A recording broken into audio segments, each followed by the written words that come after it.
इंसान के जीवन का सबसे अभिन्न हिस्सा है।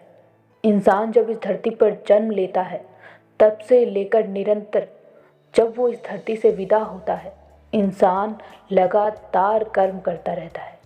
हाँ, कर्म करने के तरीके अलग अलग होते हैं, उसको करने का उद्देश्य भी अलग अलग होता है। कर्म बहुत प्रकार से किया जा सकता है। इंसान कभी अपने लिए कर्म करता है, कभी अपनों के लिए कर्म करता है और कभी कभी दूसरों के लिए भी कर्म करता है। इंसान जब तक जीवित रहता है उसे हर पल कर्म करना पड़ता है, चाहे वो सोचने का हो, चाहे वो हाथ से करने का कर्म हो या किसी भी प्रकार से कर्म करना हो, कर्म तो उसे करना ही पड़ता है। ऐसा कहा जाता है कि इंसान जब कर्म करता है तो उसको उसके कर्म के अनुसार ही फल मिलता है। इंसान के जैसे कर्म होते हैं उसका फल भी वैसा ही होता है और इस बात को हम सब लोग मानते भी हैं। जब हमें किसी लक्ष्य तक पहुंचना होता है तो हम उसके लिए क्या करते हैं? मेहनत, और मेहनत ही होता है कर्म। और जब हम उसके लिए दिन रात मेहनत करते हैं, अपना कर्म करते हैं, तो हमें उसका प्रतिफल भी वैसा ही मिलता है। यानी कि जैसा कर्म होता है फल भी वैसा ही होता है। एक बात कही जाती है कि इंसान जब अच्छी नीयत से कोई कर्म करता है तो उसको उसका फल भी इसी जीवन में मिलता है। कर्म करने के तरीके अलग अलग होते हैं। इंसान जब अपने लिए कर्म करता है तो उसके पीछे उसका कोई स्वार्थ होता है। इंसान जब दान देता है तब भी उसके पीछे उसका स्वार्थ होता है। हम कहते हैं कि ये बहुत अच्छा कर्म, लेकिन दान के बदले भी तो हम दुआ चाहते हैं। हम चाहते हैं कि कोई हमारे लिए प्रार्थना करे, इसीलिए हम दान करने का कर्म करते हैं। और अपने काम, वो तो हमारा परम कर्म है जिसे हमें अपना धर्म मानकर करना ही पड़ता है। लेकिन कर्म का एक हिस्सा ऐसा है जो इन सभी कर्मों से अलग होता है। अनजाने में ही सही किसी दूसरे इंसान की मदद करने का कर्म। बिना कुछ स्वार्थ के या बिना कुछ मन में सोचे हम कर्म करते हैं किसी दूसरे की भलाई के लिए। वो कर्म होता है सबसे श्रेष्ठ कर्म और सबसे अलग। आज की हमारी कहानी ऐसे ही कर्म पर आधारित है। इस कहानी में हम देखेंगे कि अच्छा कर्म करने से, अच्छी नीयत से, बिना किसी स्वार्थ से कर्म करने पर उसका फल भी अच्छा ही मिलता है। तो आइए दोस्तों, पहले हम कहानी सुनते हैं और उसके बाद जानेंगे कि कर्म का फल कैसा होता है और कब मिलता है। एक समय की बात है, एक बौद्ध आश्रम में एक बौद्ध भिक्षु रहा करते थे। बौद्ध भिक्षु बड़े ही ज्ञानी थे। उनके अपने बहुत से शिष्य उनके सानिध्य में रहा करते थे। उनमें से उनका एक शिष्य बहुत प्रिय था। वो था उनका सबसे युवा शिष्य।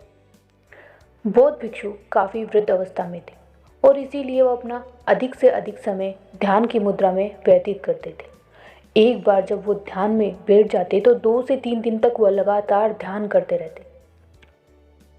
उनकी सबसे बड़ी विशेषता ये थी कि जब भी वो ध्यान लगाते तो वो ध्यान में फ्यूचर में होने वाली बात, यानी कि भविष्य में होने वाली घटना को देख सकते थे और इसीलिए लोग उनके पास भविष्य जानने के लिए आया करते थे।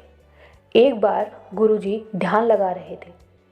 ध्यान लगाते हुए जब उन्होंने देखा कि आज से ठीक 10वें दिन बाद उनका सबसे प्रिय जो शिष्य है, जो युवा शिष्य है, वो मृत्यु को प्राप्त हो जाएगा, गुरुजी बड़े बेचैन हुए और उन्होंने अपने शिष्य को बुलाया।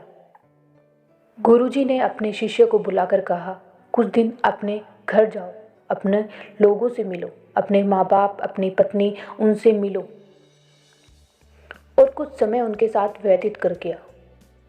गुरुजी ने ये कहा और शिष्य को विश्वास नहीं हुआ कि गुरुजी मुझे घर जाने के लिए कह रहे हैं। गुरुजी मुझे आश्रम से छुट्टी दे रहे हैं। शिष्य ये बात सुनकर बहुत खुश हुआ। उसने कहा कि मैं कितने दिनों के लिए अपने घर जा सकता हूँ? गुरुजी ने कहा कि आज से ठीक 9 दिन तुम अपने घर जा सकते हो और 10वें दिन तुम्हें वापस आना होगा। शिष्य गुरुजी की आज्ञा लेकर घर जाने के लिए तैयार हो गया। उसने गुरुजी से कहा कि आप वृद्ध हो गए हैं, आप आराम करना, आश्रम का जो भी काम है आप मेरे लिए छोड़ देना, मैं वापस आकर उसे पूरा कर दूंगा। आप कष्ट मत लेना। ऐसी बातें कहकर वो अपने घर के लिए रवाना हो गया। तो रास्ते में उसे एक नदी पार कर कर जाना होता था। जब वो नदी पार कर रहा था तो उसने देखा नदी के छोर पर एक बहुत बड़ा चिंटियों का टीला था। यानी कि जो छोटी छोटी चिंटियाँ होती है उनका बहुत बड़ा टीला था। यानी बहुत सी लाखों की तादाद में छोटी छोटी चिंटियाँ थी वहाँ पर। वो उनको देख रहा था। उसने कुछ देर उनको देखा, फिर सोचा कि जब पानी का बहाव तेज होगा, जब या नदी में ज्वार भाटा की स्थिति होगी, तो पानी उन चिंटियों के टीले तक जाएगा और उसकी वजह से उनकी मौत हो जाएगी। यानी कि बहुत सी चिंटियाँ पानी के उस बहाव के साथ बह जाएगी और उनकी मृत्यु हो जाएगी। उसे ये दृश्य देखकर बहुत अजीब लगा। उसने सोचा कि क्या वो उनके लिए कुछ कर सकता है। थोड़ी देर सोचने के बाद उसने अपने कपड़े उतारकर वहाँ पर एक गड्ढा बनाया और गड्ढे में उस कपड़े को बिछा दिया और नदी के अंदर से एक नाला वापस टीले की ओर से मोड़ दिया, जिससे जब भी पानी की लहरें उस टीले की ओर आती है तो वो पानी वहाँ से टकराकर उस नाले के थ्रू वापस नदी में चला जाएगा और उन चिंटियों को कोई नुकसान नहीं होगा, उनका टीला टूटेगा नहीं और चिंटियाँ मरने से बच जाएगी। उसने ये काम किया। फिर उसके बाद वो अपने घर चला गया। घर जाने के बाद वो अपने माँ बाप, अपनी पत्नी, अपने बच्चों, जो भी उसके घर में था, उन सभी से मिला। बहुत खुश था। काफ़ी दिन जो है वो बहुत अच्छे से उसके व्यतीत हुए। 9 दिन लगभग हो चुके थे और 10वां दिन आने ही वाला था। उसने सोचा कि 9 दिन मुझे यहाँ आए हुए हो गए हैं, बहुत ही आनंद आया और अपनों से मिलकर बहुत अच्छा लगा। कल 10वां दिन है, मुझे आश्रम वापस जाना है। मैंने गुरुजी को वचन दिया है। और ऐसा सोचकर वो वापस आश्रम के लिए रवाना हो गए। जब वो आश्रम आ रहा था तो गुरुजी बहुत व्याकुल थे। उन्होंने सोचा कि आज तो 10वां दिन है, आज मेरे शिष्य की मृत्यु हो जाएगी। और इस बात को सोच कर गुरुजी बड़े परेशान थे, बहुत ही चिंतित अवस्था में थे और वो एक ताक लगाए हुए थे कि शायद उनका शिष्य वापस आ जाए। शायद उनका शिष्य आज 10वां दिन है और एक बार जाने से पहले उनसे मिल ले, उनके सामने आ जाए। और ऐसा सोचकर वो एक ताक से देख रहे थे। इतने में ही उन्होंने देखा कि दूर से एक इंसान चलकर आ रहा है। दूर से गुरुजी को स्पष्ट दिखाई नहीं दे रहा था। पास आने के बाद पता चला कि ये तो उनका शिष्य ही है और वो शिष्य को देखकर बहुत खुश हुए और शिष्य को गले लगा लिया। उन्होंने शिष्य से पूछा कि क्या तुम सबसे मिलकर आए हो? शिष्य ने कहा, हाँ बिल्कुल, मैं सबसे मिलकर आया हूँ और बहुत ही आनंद से मैंने अपनी छुट्टियां मनाई है। मैं बहुत खुश हूँ, धन्यवाद गुरुजी। उसने गुरुजी को धन्यवाद कहा। गुरुजी ने कहा कि क्या तुमने घर जाने से पहले कोई काम किया था या घर पर कुछ बहुत अच्छा काम किया था? उसने कहा कि मैं घर वालों से सिर्फ मिलने के लिए गया था और खुशी से उनके साथ रहकर वापस आ गया हूँ। हाँ, लेकिन रास्ते में मैंने एक काम किया था। नदी के छोर पर मैंने चिंटियों का एक टीला देखा। नदी का पानी उस टीले तक जा रहा था और मैंने देखा कि अगर ये पानी टीले की ओर गया तो उस टीले को बहाकर नदी में ले आएगा, जिससे बहुत सी चिंटियों की मौत हो जाएगी। और मैंने उन चिंटियों को बचाने के लिए उस नदी का एक नाला बनाया टीले के पास, जिससे कि नदी का पानी टीले के पास जाकर वापस लौट आए और उन चिंटियों को कोई नुकसान ना हो। फिर गुरुजी ने शिष्य को सारी सच्चाई। हमारे गुरुजी ने कहा कि तुम्हारे इन अच्छे कर्मों की वजह से ही तुम आज जीवित हो और मेरे सामने खड़े हो।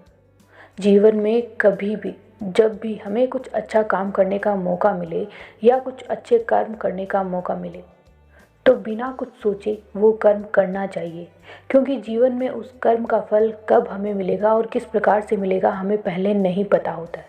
उस शिष्य की मृत्यु थी और वो भी टल गई उस एक अच्छे कर्म की वजह से। उसने लाखों चिंटियों की जान बचाई और उसकी जान ऊपर वाले ने बचाई। ठीक वैसे ही जब हम अपने जीवन में अच्छे कर्म करते हैं तो उसका कभी ना कभी अच्छा फल हमें ज़रूर मिलता है जब हमें उसकी आवश्यकता होती है। हम जीवन में दान करते हैं, धर्म करते हैं, लेकिन उन सभी के पीछे हमारा कुछ ना कुछ स्वार्थ छिपा होता है, क्योंकि हम वो कर्म जानकर करते हैं।